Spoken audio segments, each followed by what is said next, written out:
you wanted the best, you've got the best podcast. The hottest podcast in the world. The Chris Voss Show, the preeminent podcast with guests so smart you may experience serious brain bleed. The CEOs, authors, thought leaders, visionaries, and motivators. Get ready. Strap yourself in. Keep your hands, arms, and legs inside the vehicle at all times, because you're about to go on a monster education roller coaster with your brain. Now, here's your host, Chris Voss. Hi, this is Voss here from theChrisVossShow.com. Ladies and gentlemen, welcome to the big show. For 16 years and over 2,300 episodes, we've been bringing the Chris Voss Show. The different ways we help you improve your life by bringing the smartest people on the show, the CEOs, the billionaires, the White House presidential advisors, the Pulitzer Prize winners, the people who go through their cathartic journeys of life, and they figure out solutions and everything they can do to make their lives better, and then they come share with you and to make everyone else's life better. Because last time we checked, we're not alone here in all of our problems. It seems like there's a commonality in some of them, although some of you have more problems than even I do, which is something. That's what my therapist told me anyway. Opinions expressed by guests on the podcast are solely their own and do not necessarily reflect the opinions of the host or the Chris Voss Show. Some guests of the show may buy advertising on the podcast, but it is not an endorsement or review of any kind.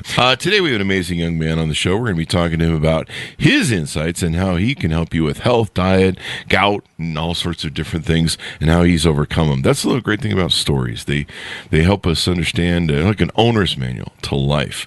So today we're joined by Spiro Koulouris, and he's going to be talking to us about his stuff, what he does, and how he does it. Welcome to the show, Spiro. How are you? Good. Thanks for having me, Chris. Give us your .com so people can find you on the interwebs. So anybody that has any gout-related questions can find me on goutandyou.com. That's basically a blog about gout where I blog about what foods to eat, what foods to avoid, what treatments are out there, what is gout, who it affects, and so on. And it's a big community of about 50,000 folks, I would say, on social and my... Yeah. Mm-hmm. About 50,000 folks you have on your show there. Part of the community, I would say, with the groups, the social media, and so on. And that's where people can find me. If they want to email me, I answer all emails. This sounds like a forthcoming Hollywood movie. Gout and You, or something. I don't know, maybe a documentary. Yeah. Maybe, yeah. Maybe one day. It's like that Ted, that Ted movie where it's got the little teddy bear. You can personalize gout, make it like, I don't know, like that Geico lizard, only bad or something. I don't know. And then it's about it's a buddy movie, right? Anyway. Yeah. That's an idea. See, I'm a big picture guy. This is how I think. So tell us about a 30,000 overview, what you do there at goutandyou.com.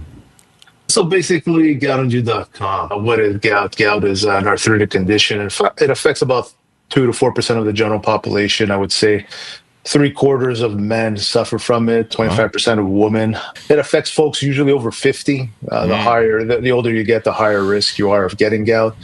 And basically, gout is the condition where usually your body excretes uric acid via the urine. And if you produce too much and it doesn't excrete because the kidneys are not functioning properly, it basically stays in the body and crystallizes in the joints, and you get a gout attack that's very painful. So I had that at the age of 26. I got diagnosed with gout. I was out drinking with a bunch of pals late at night, drinking a lot of Jack Daniels and Coke. And then I went home to sleep, and around 3 a.m. I was stricken with a very painful gout attack. You couldn't even put the bed sheet on my foot. I hopped to the doctor's office the next day. He checked me out and quickly diagnosed me with gout. I didn't know what gout was. I did some blood tests, and sure enough, my uric acid levels were to the roof. So back then I was obese. I was about 50 pounds overweight, and I was drinking a lot, obviously being in my 20s. And that's the main culprits of gout, basically. It's a bad diet, alcohol, too much red meat, too many processed foods. I was eating a lot of McDonald's back then. And then I decided to do some research on my own and check out what the disease is about. And I decided to start blogging about it and start looking at the studies and realize there are foods you can eat that improve uric acid levels in the body and foods that raise uric acid levels. So I started blogging about it and building a community on goutandyou.com. And that's where we are today. And how many years have you been doing that now?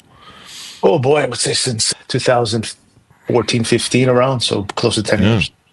I'm drinking uric acid right now in my coffee, which is probably a spot for our sponsor here. Bob's Uric Acid. You can find it at local stores nearest you. Don't do that, folks. It's probably not healthy to do that. Whatever that is. Don't put it in your coffee either.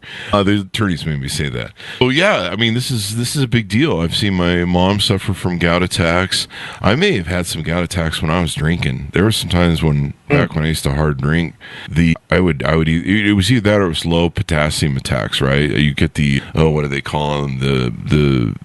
They're kind of like, I don't know, your legs lock up, your leg muscles lock up from low potassium, and you get I forget what they call them, but they'll lock up and you got to jump out of bed and push your feet. So it was arthritic? I don't know if it's officially arthritic. I can't, it's right on the edge of my mind what they're called, but basically you get this leg pain and it zaps like really hard. You're just like muscle locks up. And I forget what it's called, but yeah, that used to happen when I drink. Bad Chris. That was bad Chris days. That's when I had to hit myself with the thing. So tell us more about your journey. You didn't discover this till is this a permanent condition? Does your body naturally have a predisposition to low output? Yeah, so unfortunately, it is for most people a lifetime condition. So the thing is, a lot of people will get gout, and then a doctor will prescribe medication, usually allopurinol, which helps control uric acid levels to keep him safe. And then they'll be asymptomatic, right? And then they'll think it's cured. They'll stop their medication, and then lo and behold, a year later, they might get a gout attack. And you don't want to have too many gout attacks because after that, it could affect the joints permanently. Really?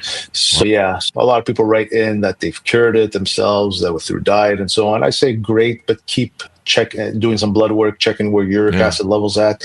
Make sure they don't rise and get another gout attack. So work with your doctor. Yeah. Is it hereditary or is it? For some folks, but I would say at the end of the day, it's more dietary. If your dad had it because he was obese, but you're in shape and you're eating well, you're not drinking or eating too much meat, right? You'll be fine. You're not going to get gout. At the end of the day, the studies show that gout is more dietary than hereditary. And like I mentioned before, the main culprits are alcohol, too much protein in your diet, because whatever strains the kidneys, that's where uric acid is produced. It takes about 90 hours to break down. Sugar takes out many hours to break down. Seafood, fish, anything high protein, which has high purines, the kidneys overwork, and when they overwork, they get strained. That's where uric acid is produced. That's the foods you need to limit. So I have a book that I've written 10 years ago, The Ultimate Gout Diet and Cookbook, and I advocate about what a healthy gout diet should consist of. I tell my audience they got to eat 80% of their daily calories as complex carbohydrates. So that includes vegetables, legumes, some fruit, 100% whole grain breads, 100% whole grain rices, beans for protein, more beans for protein than rice. And then 10% of your daily calories can be protein, as in meat. So preferably clean cut meat, not too much fats, turkey, chicken breast, some fish. You could have beef, but make sure it's a lean cut. And always the size of your palm. Don't go and eating more than that in one day. That will control uric acid levels and not strain the kidneys. And then the final 10% of your daily calories that I recommend is fat, obviously. So you could have some dairy, some eggs, cheese, butter, and so on. So the 20% there, if you notice, is all animal-based foods. That's where you have to be careful, because animal-based foods like meat and dairy strain the kidneys the most, whereas complex carbs like vegetables, your kidneys break those down very easily, very quickly, and they burn in the body clean. So not too much uric acid is produced. So that's basically the gout diet that I recommend in my book. And you've got the Ultimate Gout Diet and Cookbook. I do see another book on the Amazon there, The Holy Grail of Health. Good health from a biblical perspective. Oh, that's not me. No, that's not myself. Oh, okay. All right, then. Yeah. Gout and You, The Ultimate Gout Diet and Cookbook. And so people can order that up on Amazon. You offer there and on your website several recipes on how people can eat well. Yeah, there's a lot of resources for people that suffer from gout to check out on goutandyou.com. I mean, you could find some recipes to get started. My book also has 100 recipes to help you get started. And then there's other resources. There's a purines calculator, so you could put the food you're eating, and then they could calculate how many purines are in there. There's a calculator for that. Wow. Yeah, and we have a section for supplements. So if you want to cleanse your kidneys, help clean up the body and control uric acid, we have NutriGout Plus. We have a pain relief cream in case you get a gout attack that you can apply. And we're a top seller on Amazon and Walmart with over 10,000 reviews. Yeah. Wow. And so the cream helps with all that stuff. The question, Charlie Horse was the name I was looking for. Charlie Horse. You ever had a Charlie Horse? No. What's the reference? It basically locks up your leg muscles. Oh, the leg Charlie Horse. Okay, yeah, Charlie Horse, yeah. And that was due to the drinking, really. Wow. Yeah, because it was lowering my potassium levels. It's a colloquial term for a muscle cramp, a sudden involuntary contraction of muscle, and usually it would be in the calf muscles, and you'll get this sharp cramping that's may severe, and usually it's dehydration, electrolyte imbalances, muscle fatigue. For me, it was just, when you drink, it drains so much potassium and vitamins, and I think it drains pretty much everything from your body. Yeah, you got to replenish. Yeah. In fact, I had an ex-girlfriend who died of potassium deficiency from being an alcoholic, and I was just like, wait, how do you die from potassium deficiency? But such as it were. But so the gout affects a lot of people. A lot of people get affected by it, and so have you given up drinking? Have you done that yet, or have you found a way to balance it? This is what I do now. If I do drink, it's only on social occasions. If I go to a restaurant, I'll have a glass of red wine or two max. And the trick, if you're suffering from gout, is drink a lot of water before and after to flush it out. And then if I have a beer or two, again, it's only on social occasions, and I stick to pretty much that. I might have a little whiskey here and there, but very rarely. So I don't drink on a daily or weekly basis. I would say once every 4, 5, 6 weeks. Yeah. I gave up drinking in 2020 and I didn't have a problem. I just get tired of the, rebounds, and as you get in your 50s, you get older. Your body just doesn't recover. It takes 3 days to kind of come back from, and it just kind of, the math just kind of, you're just like, I'm tired of feeling hungover. And then as you get older, you have 3 beers and you get a hangover. Just your body's, fuck you, we're not doing this with you anymore. This year at 20. And so then you're stuck and you're just like, I guess I need to grow up and quit being an idiot. But yeah, quitting booze, I just quit it. And geez, it's been so nice. I started listening to my body, and I would have 3 days of drag after. And so that's been one of the best choices I've made in my life, is to quit drinking. And God, I save a shitload of money too. Yeah.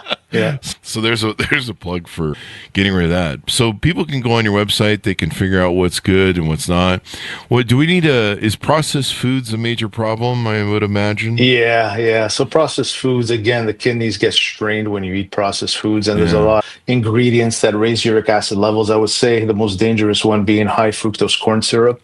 And that's pretty much in a lot of processed foods. So trying to avoid that ingredient because it's been linked to gout and high uric acid. So, yeah, definitely avoid high fructose corn syrup, I would say.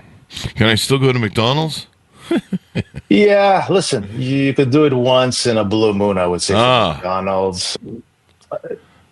I have a burger here and there. Nowadays, you have better choices, right, than microwave burgers. So go fresh as much as you can. But don't limit yourself. I mean, if you like a certain food, have it, but don't have it every so often. You save it for that special occasion once in a while. So no more burgers every day. I used to have it every day almost. The Big Macs. Yeah.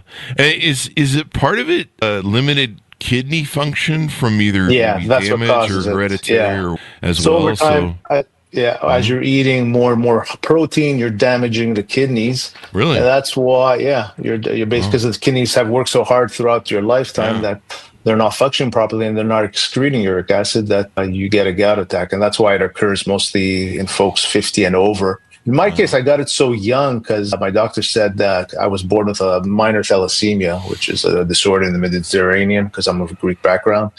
And it's a little blood disorder. It's nothing serious in my case. For other folks, it could be. And he says probably that is the root cause of me getting gout at such a young age. But in the news, I have been following the news and the trends, and gout is on the rise with the youth due to alcohol consumption. So I know in the UK and in the US, gout is on the rise for 20-year-olds due to drinking, too much over drinking. Too much over drinking. And then, there's so much. I mean, those kids, you and I were probably raised, or at least I was. I'm really, really old.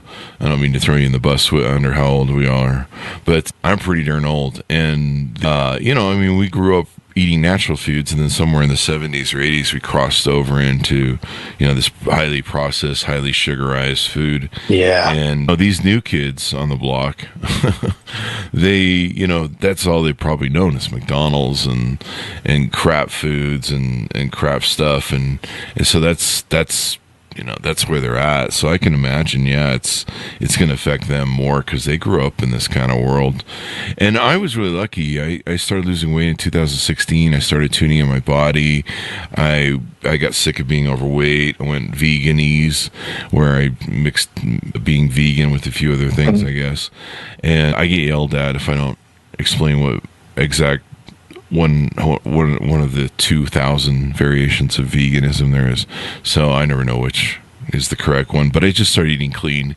I still do that to this day. I buy my salad and different materials from a local farm that does hydroponic stuff. And I've just learned that just eating right makes such a difference in the quality of my body, my relationship with my body, like it's still my friend. Yeah, for sure. And it just makes all the difference. Now, do you coach on this? Can people have like hourly calls with you and stuff like that? No, not at this time. No coaching services. But I mean, for gout diet, my recommendation is get a diary. Start writing everything down that you eat. If you get a flare up, you want to notice if there's a pattern with a certain food that may cause the flare up before you get that gout attack. So you may want to adjust your diet there. You're going to fail. I tell my audience from time to time, tomorrow's a new day, so get up and try and get back on track. That's my advice. It doesn't happen overnight.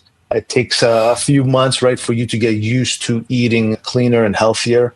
And your palate will change over time. So basically, that's the advice I give to my audience. Now, I see something on your website that refers to a mortality date or death rate. That this can, eating poorly and not exercising, our overall mortality death rate goes down by 50% if you exercise regularly and, of course, eat well as well.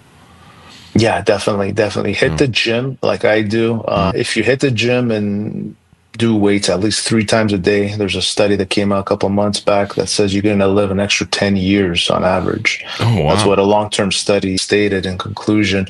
But for gout sufferers, since you get gout attacks and it affects the joints, you want to re-strengthen those joints. So I do recommend some weight resistance exercises. Try and hit the gym. If you don't like the gym, then get a Fitbit, start walking at least 10,000 steps a day. Attain your ideal weight. This is very important for gout lifestyle. You don't want to be overweight, because then you're at a higher risk of developing another gout attack.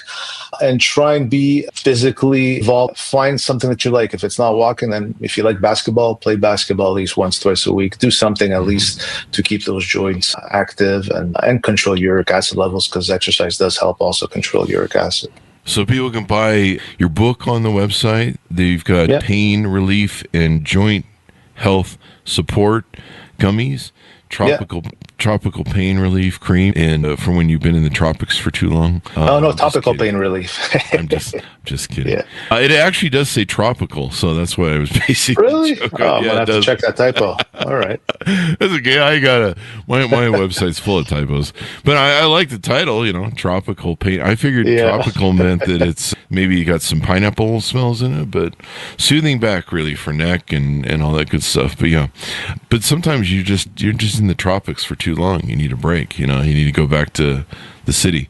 Uric acid control, dietary supplements, people can order those as well. Well, this is quite the journey. I mean, this is what we talk about on the show, where people, go through their cathartic moments. They go through these issues and lessons of life. Is the best thing to do if you think you have issues to see a doctor and stuff? Yeah, for gout, I would strongly recommend you listen to your doctor and work with them. Gout is a serious condition, usually for life. And you don't want to be getting recurring gout attacks because that could cause bone erosion down the road. Go to your doctor. If you don't want to go on the allopurinol, which is the main medication to control uric acid, then tell your doctor that you want to try a vegetarian diet or the diet that I advocate in my book, and check your uric acid levels through blood work every 3-4 months, I would say, for a year or two, and see if you could get under control through dietary methods. If not, some people, it will not work. You have to take a dosage of allopurinol. For example, myself, since it's for life, I used to take 300 milligrams of allopurinol daily, but with my diet, I lowered it to 100 milligrams daily. And uric acid has been in control for years now with no gout attacks. I think I saw in your bio or story that you know, it's not the funnest thing to take or something, that allo. Oh, no, that's the other drug, colchicine. That's if you get a gout attack, you take colchicine, and colchicine is a very powerful drug. Actually, Benjamin Franklin used to bring the plant to the United States when he used to go to Europe. Because he had gout. He was one of the famous gout sufferers, one of the founding fathers. And colchicine is a medication you take on the onset of the gout attack. You take it to get rid of the pain and inflammation. It works very fast. Within a couple of days, you could be back to normal. But it causes stomach upset and diarrhea, so that's not fun. That's not fun. Is that pretty much guaranteed, or is that just, for most people? Yeah, they're going to get those. That issue. I have that on Taco Bell night when we do the buffet at Taco Bell. So that exploding diarrhea is never fun. No, it's never fun. So people can order the book, Gout and You, the Ultimate Gout Diet and Cookbook. What else haven't we touched on that you do for people to help them out? Well, that's pretty much it. I mean, if you know somebody that suffers from gout, forward them this podcast interview. Let them visit goutandyou.com. Let them sign up to my email list so they could get the latest updates on the latest gout studies, gout information, blog posts I publish, any other new products I put in the market. And they could get my ebook or physical book, learn more about gout. And then if they have any questions, they could email me. I answer all emails within 24 hours. And if they're interested in learning more about my dietary supplements, they could visit the website goutandyou.com or on Amazon and simply put in the search Gout and You, and you'll find all my products on Amazon or Walmart or whichever marketplace you shop at. I think you need a Gout and You mascot. Like some sort of embodiment. Maybe he's a little crumb of a. Maybe a little toe, because usually it affects the big toe. So that would be mascot, a big toe. Yeah, a big toe. And he's like he slaps around some gout thing that tries to get up on him or something. You know. I just think of the marketing commercial. You know, that Geico's really big with that little lizard thing. You know. Exactly. Yeah. So give people a final pitch out. Give them your .coms wherever people can find you on the interwebs. They could just visit goutandyou.com. I would say the top resource on gout on the internet. Thank you for coming on the show. We really appreciate it. Thank you. Thank you to our audience for tuning in. And go to goodreads.com/Chris Voss, LinkedIn.com/Chris Voss. Chris Voss 1 on the TikTok and all those crazy places of the internet. Be good to each other. Stay safe. We'll see you next time.